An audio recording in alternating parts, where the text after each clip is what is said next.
আপনাদের এখানে আস্তে আস্তে ভাবছিলাম অবিভক্ত 24 পরগনা, আমার বাড়ি দক্ষিণ 24 পরগনার সোনারপুর,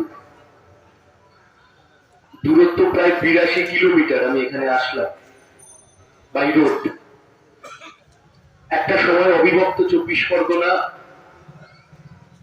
সিপিআইএম এর নেতারা অবিভক্ত 24 পরগনা জুড়ে কাজ করতেন। এখন জেলা ভাগ হয়েছে, প্রশাসনিক সিদ্ধান্তে আরো জেলা ছোট হচ্ছে, এগুলো আমরা সবাই জানি। কিন্তু যেগুলো ভাবছিলাম যে দক্ষিণের সাথে উত্তরের যে কানেকশন, সবটা মিলিয়ে যে কানেকশন, এ কি ছিল, কি হতে পারতো আর কি হইল। আমি যখনই আমাদের জেলার ডায়মন্ড হারবারের দিকে যাওয়ার সুযোগ সুবিধা আমার হয়, এই কয়েকদিনের মধ্যে আবার যাব। বারাসাত থেকে রায়চকের রাস্তা বড় আফসোস হয় বারবার দেখি, এই যদি একবার করে দেওয়া যেত তাহলে কি হতে পারত। যখন হলদিয়া যাই, হলদিয়া দেখবার পরে যখন প্রাণ শূন্য হয়ে যাওয়া নন্দীগ্রামের দিকে তাকাই, তখন মনে হয় যদি একবার এমন একটা শিল্প কেন্দ্র গড়ে উঠত তাহলে কি হতে পারত। সিঙ্গুর এক সব মিলিয়ে আস্তে আস্তে ভাবছিলাম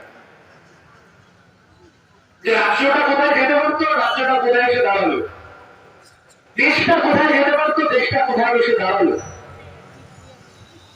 শেষ 24 ঘন্টা ধরে গোটা দেশ জুড়ে আলোচনার কেন্দ্রবিন্দু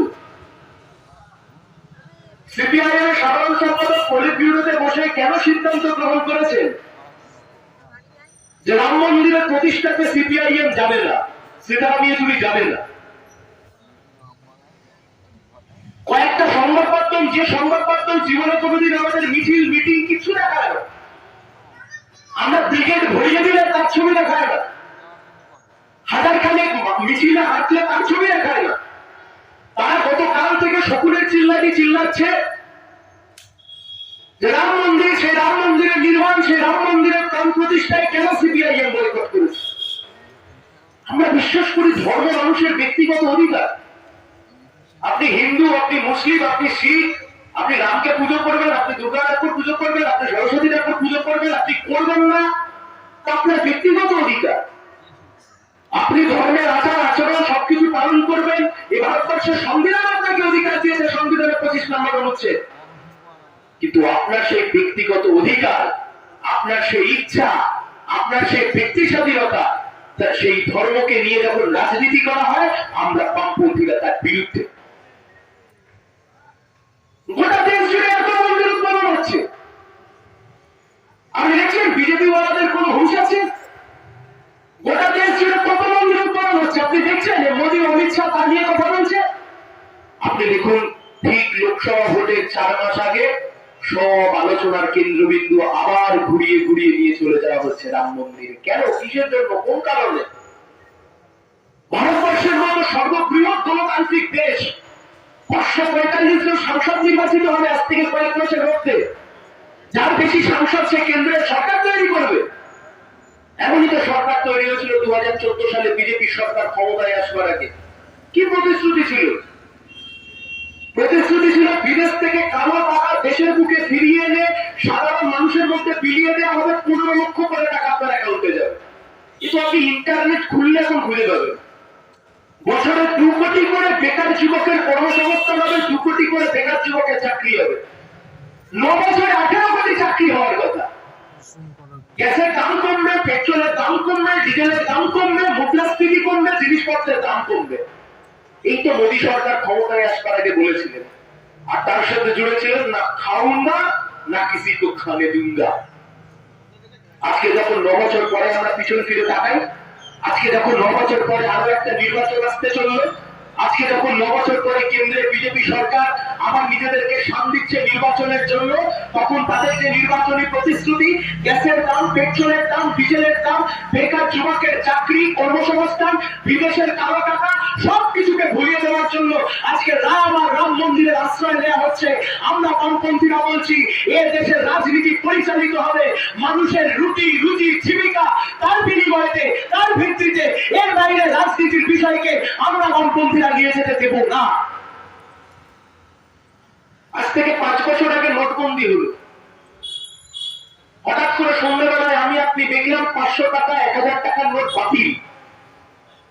আমাকে আপনাকে বোঝানো হলো, দেশের প্রধানমন্ত্রী নরেন্দ্র দামোদর দাস মোদী তিনি বোঝালেন যে এই যে 500 টাকা 1000 টাকার নোট ব্যান করা হয়েছে, বাতিল করা হয়েছে, এর ফলে গোটা দেশের যত কালো টাকা আছে সব কালো টাকা ধরা পড়ে যাবে। তার সাথে একটা 2000 টাকার নোট ছাপানো হলো, বললো আপনি 500 টাকা 1000 টাকা লাইনে দাঁড়িয়ে জমা দেন, জমা দেওয়ার পরে আপনি 2000 টাকা নিয়ে যান। এই 2000 টাকার নতুন নোট দিয়ে দিলাম, এরপর দেশে কোনো সন্ত্রাসবাদ থাকবে না, এরপর দেশে কোনো উগ্রপন্থা থাকবে না, এরপর দেশে কোনো দুর্নীতি থাকবে না, এরপর কোনো কালো টাকা থাকবে না। আজকে 5 বছর পরে যখন পিছনের দিকে ফিরে তাকাচ্ছি আমরা, আর 5 বছর আগে যে কথা বলেছিলেন যে আমাকে 50 দিন সময় দিন, 50 দিনের মধ্যে আমি প্রমাণ করে দেব এই যে 500-1000 টাকার নোট বাতিল করলাম, এই বাতিল করে আসলে দেশের কতটা উপকার হলো।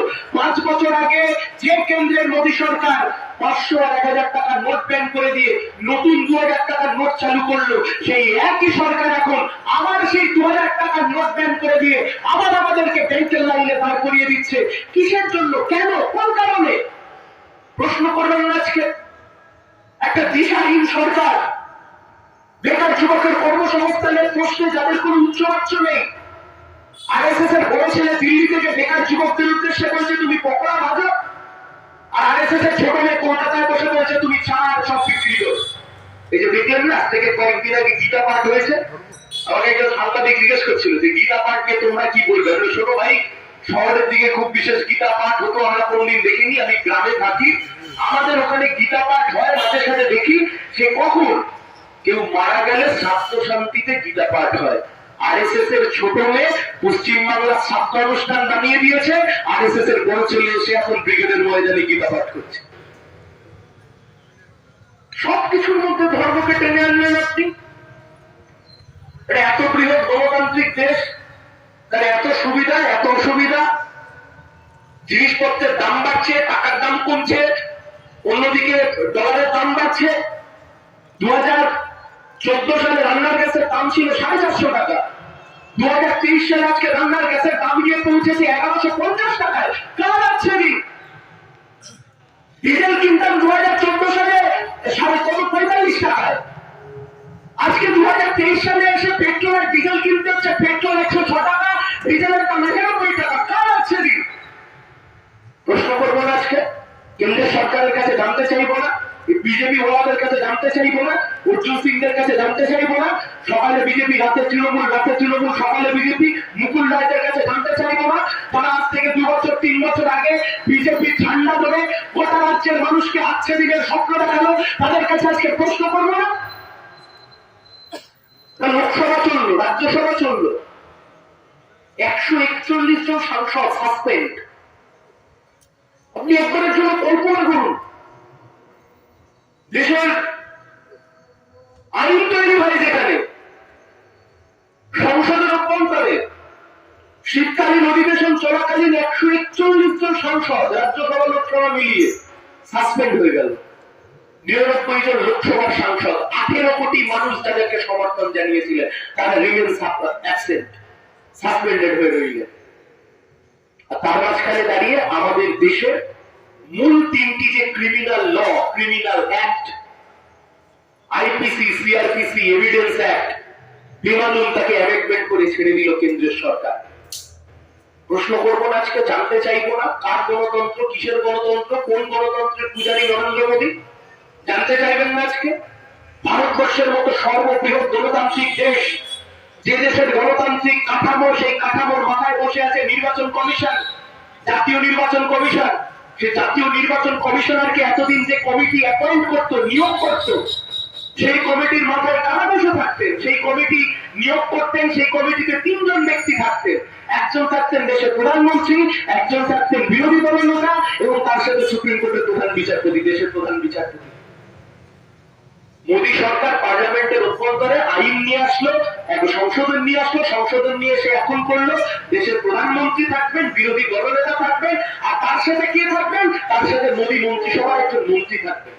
আপনি বিশ্বাস করেন এরপরেও নির্বাচন কমিশনের যে নিরপেক্ষতা বজায় থাকবে? আপনি বিশ্বাস করেন এরপরে ভারতবর্ষের নির্বাচন কমিশন, যে নির্বাচন কমিশনের এত বড় একটা নির্বাচন যারা অর্গানাইজ করে, বিভিন্ন রাজ্যের নির্বাচন করে, দেশের নির্বাচন করে, তাদের যে নিরপেক্ষতা, যে নিরপেক্ষ ভূমিকা থাকার কথা, সে নিরপেক্ষ ভূমিকা থাকবে না?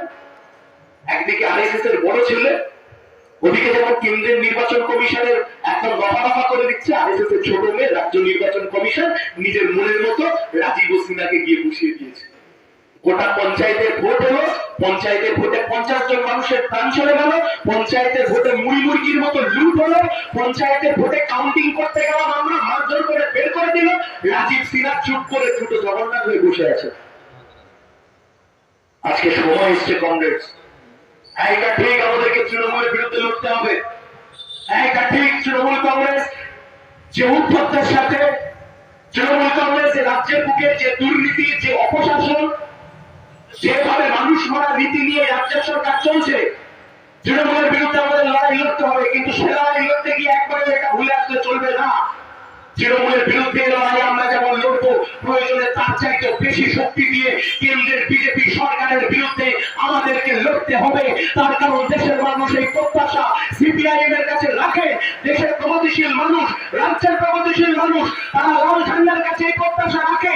এই ফাঁসিবাদী শক্তি গোটা দেশ জুড়ে যখন মাথা চাড়া দিচ্ছে, একমাত্র আমরাই পারি এই আরএসএস, এই বিজেপিকে ঠেকিয়ে দিতে। তাই জন্য আগামী দিন এই লড়াইকে আরো তীব্র থেকে তীব্রতর করতে হবে।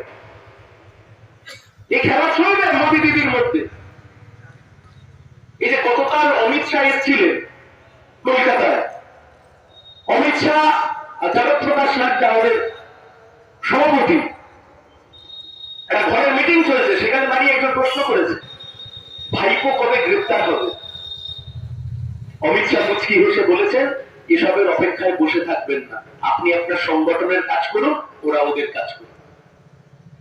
একবারের জন্য ভাবুন, এ রাজ্যের বুকে সারদা হলো, এ রাজ্যের বুকে রোজ ভ্যালি হলো, এ রাজ্যের বুকে হাইকোর্ট হলো, এ রাজ্যের বুকে শিক্ষক নিয়োগ দুর্নীতি হলো, এ রাজ্যের বুকে এসএসসি দুর্নীতি হলো, টেটের দুর্নীতি হলো, এ রাজ্যের বুকে পৌরসভা নিয়োগ দুর্নীতি হলো, এ রাজ্যের বুকে গরু পাচার হলো, এ রাজ্যের বুকে কয়লা পাচার হলো, এ রাজ্যের বুকে রাজ্যের খাদ্যমন্ত্রী জেল খাচ্ছে এখন, এ রাজ্যের বুকে রাজ্যের প্রাক্তন শিল্পমন্ত্রী, রাজ্যের প্রাক্তন শিক্ষামন্ত্রী এখন জেলের ভাত খাচ্ছেন। কিন্তু কোথায় কি মাথা কোথায়? 2013 সালে মদন মিত্র গ্রেপ্তার হলেন সারদার মামলাতে, রোজভ্যালির মামলাতে গ্রেপ্তার হলেন সুদীপ বন্দ্যোপাধ্যায়, তাপস পাল। গোটা রাজ্যের মানুষ যখন মালা জপ করছে, 28 জানুয়ারি 2014 মুকুল রায়কে ডেকে পাঠিয়েছিলেন সিবিআই সদর দপ্তরে। গোটা রাজ্যের মানুষ যখন কার্যত ওই 28 জানুয়ারি 2015 যখন মালা জপ করছে, এইবার মাথার কাছাকাছি সিবিআই গিয়ে পৌঁছেছে। মাথা তো ছেড়ে দিন, মাথার নিচের কান করতে সিবিআই জীবনের জেলে খুঁজেও পৌঁছলো না। সাধারণ দুর্নীতি কোথায় গেল? যদি চার্জশিট করতে পারেনি সিবিআই। রোজভ্যালির দুর্নীতি কোথায় গেল? যদি চার্জশিট করে উঠতে পারলো না সিবিআই। আয়করের টাকা, হাজার হাজার কোটি টাকা চিটফান্ডে সাধারণ মানুষের টাকা কোথায় চলে গেল? রাজ্যের মানুষ আজকে জানতে চাইবে না অমিত শাহের কাছে, নরেন্দ্র মোদীর কাছে, যারা বলেছিলেন না খাউঙ্গা না খানে দুঙ্গা, আর যারা নির্লজ্জের মতো দুহাত পেতে আজ থেকে কয়েক বছর আগে ঘুষ খেল, তাদেরকে এখন আমরা চোখের সামনে দেখছি কি বিজেপিতে বসে আছে।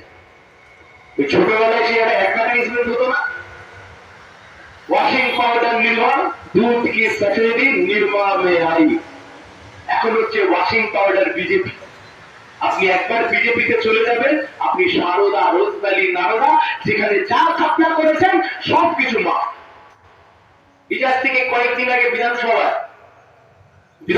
বাদিকের যে গেট, মূল যে ফটক, তার সামনে বসে আছেন মমতা বন্দ্যোপাধ্যায়, সাদা শাড়ি পরে বসে আছেন, আশপাশে এক কাঁচা কাক এসে বসেছে, সব কালো ড্রেস পরে এসে বসে আছে। মাঠটা খুব পরিষ্কার, আমার আশপাশের গুলো জঞ্জাল, আমি সতেজ, আমি সততার প্রতীক। একদিকে মমতা বন্দ্যোপাধ্যায় বসে আছেন, অন্যদিকে শুভেন্দু অধিকারী ঢুকছে। শুভেন্দু অধিকারী আঙুল তুলে মমতা ব্যানার্জির দিকে বলছে চোর চোর চোর চোর। মমতা ব্যানার্জির নেতৃত্বে তৃণমূলের বিধায়করা আঙুল তুলে বলছে চোর চোর চোর চোর চোর চোর। একজন সাংবাদিক আমাকে জিজ্ঞাসা করলেন যে সাহেব, এরকম আজকে শুভেন্দু অধিকারী আর মমতা ব্যানার্জি একে অপরের দিকে আঙুল তুলে চোর চোর বলেছে, তুমি কি বলবে? আমি বললাম, শোনো, আমার বাড়ির মধ্যে দুই দাদা বোনে যখন ঝগড়া হয়, আমি চাই না তাদের পাড়ার লোক এসে নাক গলা। মমতা ব্যানার্জি কোথা থেকে টাকা তুলেছেন শুভেন্দু অধিকারীও জানে, আর শুভেন্দু কোথা থেকে মাল কামিয়েছে মমতা ব্যানার্জিও জানে। ওটা ওদের ঘরোয়া ব্যাপার। কে কত বড় চোর বাংলার মানুষ আজকে আর দেখতে চায় না। বাংলার মানুষ দেখতে চায় এই চোরগুলোর যে মাথা, সেই মাথা কবে জেলের খালি টানবে। আর যতদিন অব্দি কেন্দ্রের বুকে বিজেপি সরকার মাথায় বসে আছে, যতদিন অব্দি আরএসএস দেববন্ধ বিজেপি কেন্দ্রের সরকারে বসে থাকবে, ততদিন অব্দি তৃণমূলের চোরগুলো যখন জেলে যাওয়ার সময় আসবে, তখন বিজেপিতে যাবে, আবার জেলে যাওয়ার সময় পেরিয়ে আসলে আবার তৃণমূল কংগ্রেসে ফিরে আসবে। এই অবস্থা পরিবর্তন চাই কংগ্রেস। এইটা ঠিক, আদালতের লড়াই লড়া হচ্ছে, কিন্তু বুঝবেন সব লড়াই আদালতে লড়ে সব ফল পাওয়া যায় না। আদালতে লড়ে এত অব্দি যাওয়া যেতে পারে, আদালতে লড়ে ম্যাড্রাসি রুইয়ের মতো দেখতে 500 টাকার দিকে ভেতরে ঢোকানো যেতে পারে, কিন্তু তারপর যে সবচাইতে বড় তিনটা বসে আছে, ওকে যদি জেলের মধ্যে পুড়তে হয়, তাহলে তার শুধুমাত্র আদালতের লড়াই দিয়ে হবে না। যতটা আদালতের লড়াই, তার 3 গুণ বেশি রাস্তা আন্দোলন, তবেই এদের হুঁশ ফিরবে, নচেত ও চোখ খুলে ঘুমাবে। কোথায় গিয়ে দাঁড়াবে রাজ্যের বেকার যুবকরা? এই যে কিছুদিন আগে ইনসাফ যাত্রা আপনাদের এলাকায় এসেছিল, আমি তো দেখলাম আপনাদের এলাকায় চন্দননগরের লাইটিং এর মতো আপনারা দেখলাম লাইটিংও করেছিলেন ইনসাফ যাত্রাটা লিখে। উন্মাদনা বেশ ভালো চোখে পড়লো। কি দাবি আমাদের? রাজ্যের বেকার ছেলেমেয়েরা যাবে কোথায়? রাজ্যের শিক্ষিত বেকার ছেলেমেয়েরা কোথায় গিয়ে দাঁড়াবে? যারা গ্রাজুয়েশন পাস করলো, যারা ক্লাস 12 পাস করলো, মাস্টার ডিগ্রি পাস করলো, পিএইচডি পাস করলো, যারা গ্রাজুয়েশন করলো, যারা ক্লাস 12 পাস করলো, যারা বিটেক করলো, যারা ডিপ্লোমা ইঞ্জিনিয়ারিং করলো, এই সব কিছু পড়াশোনা করবার পরে রাজ্যের ছেলেমেয়েরা কোথায় কাজ করতে যাবে? আপনাদের এলাকায় যত টোটো চলে, তাদের কম বয়সী যারা টোটো চালান, একদিন দাঁড়িয়ে জিজ্ঞাসা করবেন সে তৃণমূল করে না বিজেপি করে, ধরে গিয়ে একদিন দরকার হবে তাকে। দেখবেন সেই ছেলেটি নয় গ্রাজুয়েশন পাস, নয় ক্লাস 12 পাস, নয় মাস্টার ডিগ্রি করে টোটো চালাচ্ছে। আমি জানি না আপনাদের এখানে ওই জোম্যাটো সুইগির মাধ্যমে ডেলিভারি হয় কিনা। হয়। দেখবেন এই জোম্যাটো, সুইগি, ফ্লিপকার্ট, অ্যামাজন, পিছিয়ে বড় বড় ব্যাগ নিয়ে যেসব ছেলেমেয়েরা বাড়িতে খাবার দিতে যায়, যাকে আমরা হোম ডেলিভারি বলতাম এক সময়তে। তরিতারা যখন সাংসদ ছিলেন, যে সময় বামপন্থীদের সরকার ছিল, সেই সময় তো আমরা স্বনির্ভর গোষ্ঠীগুলো তুলেছিলাম, সেখান থেকে খাবার হোম ডেলিভারি হতো। যে ছেলেগুলো আজকে জোম্যাটোতে খাবার ডেলিভারি করছে, সুইগিতে খাবার ডেলিভারি করছে, ফ্লিপকার্ট, মিন্ত্রা বা অ্যামাজনে জিনিসপত্র ডেলিভারি করতে যাচ্ছে, একবার দাঁড় করাবেন ছেলেটাকে, দাঁড় করিয়ে জিজ্ঞেস করবেন যে বাবা তুমি কি পাস? দেখবেন একজন ন্যূনতম ক্লাস 12 পাস করেছে। আপনি 12 পাসের কম আপনি একজনকেও খুঁজে পাবেন না। নয় কেউ 12 পাস করেছে, নয় গ্রাজুয়েশন পাস করেছে, নয় মাস্টার ডিগ্রি পাস করেছে, নয় পিএইচডি পাস করেছে, নয় বিএড করেছে, নয় ডিএলএড করেছে, কেউ পলিটেকনিক করেছে। করবার পরে রাজ্যের বুকে চাকরি নেই, পিঠে একটা ব্যাগ নিয়ে মানুষের বাড়িতে বাড়িতে এখন খাবার দিতে যেতে হচ্ছে। কয় টাকা দিচ্ছে জোম্যাটো, কয় টাকা দিচ্ছে সুইগি? এক একটা ডেলিভারির জন্য কয়েকটা হাতে গোনা টাকা। এই কাজ করতে আজকে আমার রাজ্যের বেকার যুবকরা, বেকার যুবতীরা, শিক্ষিত বেকার যুবক যুবতীরা, তারা আজকে এই কাজ করতে বাধ্য হচ্ছে। কেন করবো এই কাজ? রাজ্যের মুখে শিল্প কোথায়? রাজ্যের প্রাক্তন শিল্পমন্ত্রী জেলে ভাত খাচ্ছে। আজ থেকে কয়েকদিন আগে রাজ্যের বুকে আরেকটা শিল্প সম্মেলন হলো, নির্লজ্জের মতো মিথ্যাচার। তৃণমূল কংগ্রেসের এক রাজ্যসভার সাংসদ সন্ধ্যাবেলা একটি টেলিভিশনের ডিবেটে তার সাথে দেখা হয়েছে। এত বড় একটা ফিরিস্তি পড়ে শোনালো আমাকে। আমি ওইগুলো কি? ওই শিল্পগুলো হবে, আর কত টাকার শিল্প হলো? 3.5 লক্ষ কোটি টাকার শিল্প নাকি পশ্চিমবাংলার বুকে হবে। আর কবে হবে? বললাম হবে, মমতা ব্যানার্জির সাথে মূল চুক্তি স্বাক্ষরিত হয়েছে। এখন আপনারা যারা জানেন না, আপনাদের জ্ঞানের জন্য জানিয়ে রাখছি, মূল চুক্তি মানে কি? মেমোরেন্ডাম অফ এগ্রিমেন্ট, অর্থাৎ একটা চুক্তি স্বাক্ষরিত হয়েছে। আর লাইটার নোট, কম বয়স আমার, যদি আমার ভাষায় বলতে হয়, মানে ক্লাস 11-12 এর প্রেমের মতো হয়েছে। বিয়ে শেষ অব্দি হবে এর কোনো গ্যারেন্টি নেই। ইনফ্যাচুয়েশন করা, তাহলে ঠিক করে হেসে ফেলেছি। ওই যে তুমি হাসছো কেন? মমতা ব্যানার্জির মৌ চুক্তি স্বাক্ষরিত হয়েছে, মমতা ব্যানার্জির মৌ শুনে তোমার হাসি পেল কেন? আর পেল তার কারণ, আমার বয়স 30। আমার আত্মীয় পরিজনের সাথে যখনই দেখা হয়, আমার বিয়ে নিয়ে তারা খুব উদ্গ্রীব। তারা গোটা রাজ্য জুড়ে এখন আমার বউ খুঁজছে। আমার মা যখনই আত্মীয়দের সাথে দেখা হয়, আমার মাকে প্রশ্নের উত্তর দিতে হয়, এখন ছেলের বউ কবে পাওয়া যাবে। আমি হাসলাম এই কারণে, এ রাজ্যের বুকে এই মুহূর্তে আমার বউ আর মমতা ব্যানার্জির শিল্পের বউ মৌ, এই দুটোই আপাতত খুঁজে পাওয়া যাচ্ছে না। তাই ফাঁড বুকে মানুষ কেন বিনোদন যোগাবেন না। তারপরে বললাম 3টে ছবি দেখবেন। কার ছবি? মমতা ব্যানার্জির ছবি দেখাবো আপনাকে। তারপর প্রথম একটা ছবি দেখালাম, যাতে মমতা ব্যানার্জি ফিতে কাটছে, দুর্গাপুজোর ফিতে কাটছে। হলো তারপর এই ছবিটা দেখুন, এই যে মমতা ব্যানার্জি দুর্গা ঠাকুরের চোখ আঁকছে, তারপর প্যান্ডেলের বাইরে বেরিয়ে গিয়ে আবার ফিতে কেটে ফের ভেতরে ঢুকছে। হলো তারপর, আর এটা হচ্ছে জগদ্ধাত্রী পুজোর ছবি। মমতা ব্যানার্জি চন্দননগরে গিয়ে জগদ্ধাত্রী পুজোর উদ্বোধন করছে। ওই ছবিগুলো দেখে তুমি কি প্রমাণ করতে চাইছো?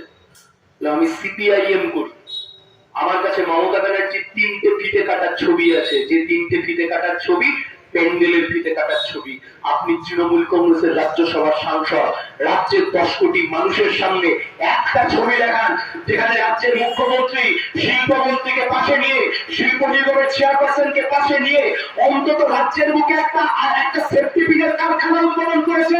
ছেড়ে দিন সেফটি পিনের 2-3 থাকে, অন্তত একটা আলপিনের কারখানা উদ্বোধন করেছেন শেষ 12 বছরে। একটা ছবি রাজ্যের মানুষের সামনে দেখান। ওই পরের 1 ঘন্টা ধরে মমতা ব্যানার্জির মৌ আমার বউ নিয়ে কেটে গেল, কিন্তু রাজ্যের বুকে আর নতুন শিল্পের যে ছবি, সে ছবি আর খুঁজে পাওয়া গেল না।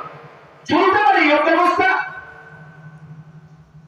আজ থেকে 5 দিন আগে টেক পরীক্ষা হয়েছে। 12টার সময় টেক পরীক্ষা শুরু হয়েছে, 12:30টার সময় হোয়াটসঅ্যাপে টেটের প্রশ্নপত্র ঘুরে বেড়াচ্ছে। 500 টাকা দিয়ে ফর্ম ফিল আপ করেছে ছেলেমেয়েরা, তার আগে লাখ টাকা খরচা করে ডিএলএড করেছে। 2022 সালে টেট পরীক্ষা হয়েছে, তার আজ অব্দি ইন্টারভিউ হয়নি। 2017 সালের টেট, তার আজ অব্দি নিয়োগ হয়নি। 2014 সালের টেট, তার নিয়োগ এখন অব্দি শেষ হয়নি। 2012 সালের টেট, দুর্নীতি নিয়ে এখনো কোর্টে ধামা বসা খাচ্ছে। চলতে পারে রাজ্যের বুকে এই অবস্থা? আপনাদের উদ্দেশ্যে জানতে চাইছি। আজকে সকালবেলায় বাংলার একটি সংবাদ মাধ্যম তারা খবর করলো, জয়নগরের একটি প্রত্যন্ত গ্রাম, 2 বছর আগেও যেখানে 300 জন ছাত্রছাত্রী ছিল একটি স্কুলে, সেই স্কুলে বর্তমান সময় ছাত্রছাত্রীর সংখ্যা এসে দাঁড়িয়েছে 30। আগে সেখানে স্কুলে পড়াতে যেত 10 জন শিক্ষক শিক্ষিকা, বর্তমানে সেখানে পড়াতে যাচ্ছেন 1 জন শিক্ষক। গোটা রাজ্য জুড়ে 4.5 লক্ষ মাধ্যমিক পরীক্ষার্থী কমে গেল। আমি বলছি, আমার বিশ্বাস আপনার অভিজ্ঞতা আমার অভিজ্ঞতার সাথে মিলে যাবে। আপনার বাড়ির আশপাশটা তাকিয়ে দেখবেন তো। আমরা যারা বেঙ্গলি মিডিয়ামে পড়াশোনা করেছি, গ্রামের মধ্যে স্কুল, আমার গ্রামের মধ্যে আমাদের প্রজন্মের যাদের বিয়ে হয়ে গেছে, যাদের ছেলে মেয়ে হয়েছে, তাদের কাউকে আমার সরকারি স্কুলে পড়তে পারতে দেখছি না। আমার ধারণা আপনাদের অভিজ্ঞতা আমার সাথে মিলে যাবে। আপনার বাড়ির আশপাশটা দেখবেন, যাদের বয়স 5 বছর 6 বছর থেকে 10 বছরের মধ্যে, দেখবেন এর একটা বড় অংশ এখন বেসরকারি ইংরেজি মাধ্যম স্কুলে পড়াতে পারাচ্ছে। তার কারণ কি? রাজ্যের বুকে বাবা মাদের ভরসা উঠে গেছে সরকারি স্কুলগুলো থেকে। তার কারণ সরকারি স্কুলের অভ্যন্তরে শিক্ষিকা যদি অনুব্রত মন্ডলের মেয়ে হয়, শিক্ষিকা যদি পরেশ অধিকারীর মেয়ে হয়, তাহলে রাজ্যের বুকে শিক্ষা ব্যবস্থা যে লাটে উঠে গেছে তা রাজ্যের ছেলেমেয়েরা বুঝতে পারছে, রাজ্যের বাবা মারা বুঝতে পারছে। আর সেই কারণেই আজকে বেসরকারি স্কুলে পড়তে পারানোর ঝোঁক দাঁড়িয়েছে। কিন্তু এমনটা তো হওয়ার কথা ছিল না। স্বাধীনতার পর থেকে পশ্চিমবাংলার বুকে যতগুলো স্কুলে নিয়োগ হয়েছে কিসের মাধ্যমে নিয়োগ হতো? তখন এসএসসি ছিল না, তখন স্কুলের ম্যানেজিং কমিটির মাধ্যমে নিয়োগ হতো। এবার আপনি যদি আমাদেরকে প্রশ্ন করেন যে স্কুলের ম্যানেজিং কমিটি যখন নিয়োগ করেছে তা কি সব স্বচ্ছতার সাথে করেছে? হারগিস না, এদিক ওদিক সেদিক তো হয়েছে 100 বার। আরে হয়েছে বলেই তো 1998 সালে বামফ্রন্ট সরকার একটা স্কুল সার্ভিস কমিশন তৈরি করলো। স্কুলের ম্যানেজিং কমিটির মাধ্যমে নিয়োগ করবো না বলেই তো এসএসসি তৈরি করেছিলাম। জেনে রাখুন, যারা উঠতে বসতে বামপন্থীদের সমালোচনা করেন, জেনে রাখুন, যারা উঠতে বসতে বামপন্থীদের কটু কথা শোনান, আপনাদের উদ্দেশ্যে বলছি, এ রাজ্যের বুকে 2011 সালে ক্ষমতায় আসবার পরে মমতা ব্যানার্জি একটা এসএসসি পরীক্ষা দিতে পেরেছেন। আর 34 বছরের সরকার 1998 সালে এসএসসি তৈরি করবার পরে 2011 সাল অব্দি প্রতি বছর যতগুলো দুর্গাপুজো হয়েছে, যতগুলো বড়দিন হয়েছে, যতবার দুর্গাপুজো হয়েছে, যতবার বড়দিন হয়েছে, যতবার ঈদ হয়েছে, এ বাংলার বুকে ততবার এসএসসি পরীক্ষা হয়েছে। তার জন্য সরকারের সদিচ্ছা থাকা চাই। কিন্তু এই রাজ্যের বুকে বর্তমান সময় বেকার যুবকের হাতে মুড়ির কৌটো ধরিয়ে দিয়ে মমতা ব্যানার্জি বলছেন, যাও তুমি গিয়ে ঘুগনি আর মুড়ি বিক্রি করো। মামার বাড়ি রাস্তায় আপনার ভাইপো কোটি কোটি টাকা কামাবে, সাংসদ হবে, কোটি কোটি টাকার মালিক হবে, হেলিকপ্টার চড়ে ঘুরে বেড়াবে, আর রাজ্যের বাকি ভাইপো বাড়িটি হাতে পাটি ধরে মুড়ি আর ঘুগনি বিক্রি করতে যাবে। আরে আমার যে কাকু এই মুহূর্তে চপ বিক্রি করছেন, আমার আওয়াজ শুনতে পাচ্ছেন? আমার যে বয়স্ক কাকু এই মুহূর্তে মুড়ি ঘুগনি বিক্রি করছেন, আমার আওয়াজ শুনতে পাচ্ছেন? আমরা জানি আপনিও চান না আপনার ছেলে আর আপনার মেয়ে আপনার মতো মুড়ি ঘুগনি বিক্রি করুক। আমরা জানি আপনি চান না আপনার ছেলে আপনার মেয়ে আপনার মতো চপ বিক্রি করুক। আরে চান না বলেই তো সারাদিন শেষে যে কটা টাকা ইনকাম করেন সেখান থেকে কিছু টাকা বাঁচিয়ে আপনার ছেলেকে আর আপনার মেয়েকে আপনি পড়াশোনা শিখতে পাঠান। কিন্তু এই বাংলার বুকে বর্তমান সময় শিক্ষিত বেকার যুবক, সে বেকার যুবকের যে চোখের জল, সেই চোখের জল মোছানোর জন্য সরকারের কোন সদিচ্ছা আমরা দেখতে পাচ্ছি না। তাই আমরা বলছি ইনসাফ চাই, বিচার চাই, ন্যায় চাই। কিসের ইনসাফ? না ইনসাফের ইনসাফ চাই। 2011 সাল থেকে যে বেকার ছেলের চোখের জল পড়ছে তার জন্য ইনসাফ চাই। 2011 সাল থেকে প্রতি বছর টেট এসএসসি বন্ধ, তার জন্য ইনসাফ চাই। 2011 সাল থেকে এই বাংলার বুকে হিন্দু মুসলিম যে সম্প্রীতি ছিল, যে মেলবন্ধন ছিল, যে ভাতৃত্ব ছিল, তাকে ভেঙে তছনছ করেছে মমতা ব্যানার্জি আর বিজেপি, তার বিরুদ্ধে ইনসাফ চাই। 2011 থেকে মুড়ি মুরগির মতো যে হর্স ট্রেডিং হতো আগে বাংলার বুকে হতো না। আয়ারাম গয়ারাম রাজনীতি আমি তরিত বলবার সময় নিশ্চয়ই বলবেন, আমি ওর কথা গুটিয়ার মধ্যে কথা বলি। সংবিধানের 10 শিডিউল তৈরি করা হয়েছিল যে আপনি এক দল থেকে জিতে যদি অন্য দলে যান তাহলে আপনাকে কিভাবে সাসপেন্ড করা হবে। বর্তমান সময় রাজ্যের বিরোধী দলনেতা শুভেন্দু অধিকারীর বাবা শিশির অধিকারী তৃণমূলের সাংসদ, কিন্তু কোন দলে আছে তৃণমূলও জানে না, বিজেপিও জানে না। আমি শুনেছি মুকুলদা অসুস্থ, তার সুস্থতা কামনা করি, কিন্তু এ প্রশ্নের উত্তর তো মুকুল রায়কেও দিতে হবে। উনি কোন দলে আছেন? এ প্রশ্নের উত্তর তো সুমন কাঞ্জিলালকে দিতে হবে। উত্তর নিউ আলিপুরদুয়ারের বিধায়ক কোন দলে আছে এখন? এ প্রশ্নের উত্তর তো অর্জুন সিংকে দিতে হবে। জিতেছিলেন বিজেপির টিকিটে, আছেন কোন দলে এখন? আসলে জানেন তো, এদেরকে দেখে আমি যে কথা বলতে আমার কথা শেষ করবো, ভাই মজার কথা। আমি কয়েক মাস আগে উত্তরবঙ্গে যাচ্ছিলাম একটা মিটিং এ নিউ আলিপুরদুয়ারে। নিউ আলিপুরদুয়ারের বিধায়ক, তার নাম হচ্ছে সুমন কাঞ্জিলাল, বিজেপির টিকিটে ভোটে জিতেছিলেন, সাংবাদিক। তার সন্ধ্যাবেলায় পদাতিক এক্সপ্রেস ছাড়ে শিয়ালদা থেকে। আমি যখন সেই ট্রেনে উঠছি, আমি তখনও যখন কথা বলছি ওখানে, তখনও শুনছি যে সুমন কাঞ্জিলাল এখনো অব্দি বিজেপিতেই আছে। আমি পরের দিন যখন গিয়ে ট্রেন থেকে নামছি, আমি তখন গিয়ে শুনছি সুমন কাঞ্জিলাল বিজেপি থেকে তৃণমূল হয়ে গেছে। বিকেলবেলা যখন মিটিং করতে নামলাম, আমি সাধারণ মানুষকে বললাম যে আপনাদের জন্য সমবেদনা রইল, আর আপনাদেরকে দেখে আমার হাসি পাচ্ছে, কষ্ট হচ্ছে। কেন? আপনাদের কপাল খুবই খারাপ। কিরকম? আপনারা হচ্ছেন সেই কপাল পোড়া মা বাবা। কিরকম কপাল পোড়া মা বাবা? মেয়ের বিয়ে দিয়েছিলেন এক জামাইয়ের সাথে, মেয়েকে বিদায় করেছেন এক জামাইয়ের সাথে, মেয়ে তারপর অষ্টমঙ্গলায় ফিরে এসছেন, দেখছেন জামাই পাল্টে গেছে, জামাইকে আর চিনতে পারছেন না। মুকুল রায়কে কৃষ্ণনগর উত্তরের লোক গলায় বিজেপির উত্তরীয় পাঠিয়ে পড়িয়ে বিধানসভায় পাঠালো, ফিরে এসে দেখলো তৃণমূল হয়ে গেছে। সুমন কাঞ্জিলালকে বিজেপি করে পাঠালো, এসে দেখলো তৃণমূল হয়ে গেছে। অর্জুন সিংকে বিজেপি করে পাঠালো, কিছুদিন পরে দেখলো তৃণমূল হয়ে গেছে। তাই আমাদের কথা খুব স্পষ্ট, এ রাজ্যের বুকে যে সম্মানের সাথে রাজনীতি চলতো, এ রাজ্যের বুকে যে আত্মসম্মানের সাথে যুবক যুবতীরা তারা পড়াশোনার শেষে চাকরি করে মাথা তুলে দাঁড়াতে পারতে, এই রাজ্যের বুকে যে আত্মসম্মানের সাথে পশ্চিম বাংলা চলতো, এই গোটাটাকে কম্প্রোমাইজ করে দিয়েছে মমতা ব্যানার্জি আর অন্যদিকে দাঁড়িয়ে থাকা বিজেপি। তাই আমাদের কথা খুব স্পষ্ট, এর বিরুদ্ধে যে লড়াই, সেই লড়াইকে তীব্র থেকে আরো তীব্রতর করতে হবে। আমরা জানি যত ভোটের সময় এগিয়ে আসবে, যত আস্তে আস্তে লোকসভার সময় এগিয়ে আসবে, তত আস্তে আস্তে হিন্দু মুসলিম বাইনারি তৈরি হবে, তত আস্তে আস্তে কাশ্মীর পাকিস্তান এইসব ইস্যুকে সামনে নিয়ে আসবে। আর ঠিক যত ওরা ইস্যুকে সামনে নিয়ে আসবে, ততবার মানুষের যে দৈনন্দিন রুটি রুজি, মানুষের কষ্ট, জিনিসপত্রের দাম বাড়ছে, খাদ্যমন্ত্রী জেল খাচ্ছে, মানুষ তার প্রপার যে খাদ্য, সেই খাদ্য সংস্থান, সেই সংস্থান হচ্ছে না, বেকার যুবকের চাকরি, সে চাকরি থেকে বঞ্চিত হচ্ছে। এই দাবিতে আগামী দিনে সেই লড়াইকে তীব্র থেকে তীব্রতর করতে হবে। আর এই লড়াই, যে লড়াই আমরা শুরু করেছি, এই লড়াইয়ের নতুন রূপরেখা আমরা তৈরি করব আগামী 7ই জানুয়ারি ব্রিগেডের সমাবেশ থেকে। মমতা ব্যানার্জি বলে দিয়েছেন ব্রিগেডের কোনো পারমিশন দেওয়া হবে না। আমরা বামপন্থীরা জানিয়ে দিয়েছি, পুলিশ নামুক আর মিলিটারি নামুক, যা খুশি হয়ে যা, 7 তারিখ ওই ব্রিগেডের বুকে সমাবেশ হবে। আসুন আগামী 7 তারিখ ব্রিগেডের বুকে আপনাদের সবার সাথে আমার দেখা হবে। ধন্যবাদ, সবাই ভালো থাকবেন, নমস্কার।